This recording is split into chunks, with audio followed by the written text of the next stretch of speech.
जड़े अति सुंदर महिला विमान में प्रवेश कर निज सीट खोजा आखि घूराइले। से देखिले जे तांको सीट एमिति एक लोक पाखरे अछि जार दुईटी हाथ नाही।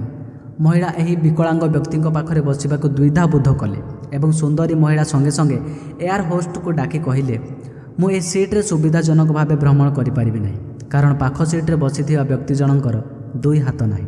सुंदरी महिला जनक तांको सीट बदलाइबाकू एयर होस्ट को अनुरोध कले। एयर होस्ट अति विनम्र सह पचारिले मैम कारण कौन मते कहि पारिबे कि? सुंदरी महिला उत्तर देले मु एपरि व्यक्ति पाखरे बसी यात्रा करिपारिबि नाही। जड़े शिक्षित एवं नम्र मन हेउथिबा महिलांक ठारू एहा सुनी एयर होस्ट जनक आश्चर्य होइगले।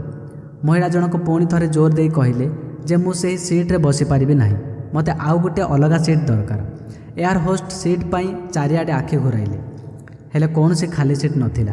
एयर होस्ट महिला को कहिले मैम एही इकोनॉमी श्रेणी रे कौनसी सीट खाली नाही किंतु यात्री मानकर सुविधार जतन नेबा आमर दायित्व। मो विमानर कैप्टेनक सह कथा हेउछि, दयाकरी से पर्यंत धैर्य धरंतु। एहा कहि से कैप्टेनक सह कथा हेबाकू चलीगले।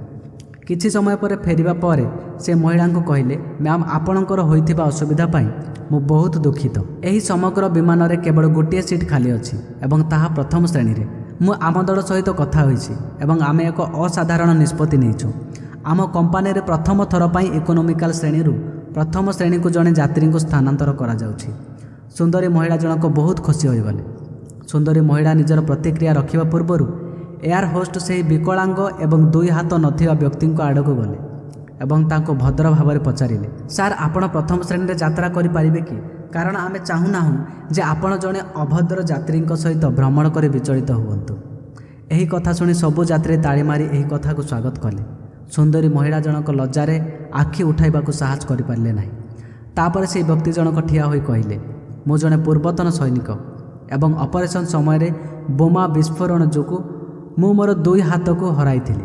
सर्वप्रथमे जेतेबेले मु एही महिलांकर चर्चा शुणिली भाबुथिली जे मु कि प्रकार लोकंक सुरक्षा पाई निज जीवन को विपद रे पकाई निज हाथ हराइछि। किंतु जेतेबेले आपण समस्तंक प्रतिक्रिया देखिली सेतेबेले मु मो निज पाई गर्व अनुभव कली जे मु निज देश तथा देशवासी स्वार्थ पाई हाथ हराइछि। एतिकी कही से प्रथम श्रेणी को चलीगले। सुंदरी महिला जनक संपूर्ण लज्जित होई मुंड नुआई सीट उपरे बसिले। जदि चिंताधारार कौनसी विनम्रता नाही तेबे एपरि सौंदर्यर कौनसी मूल्य नाही।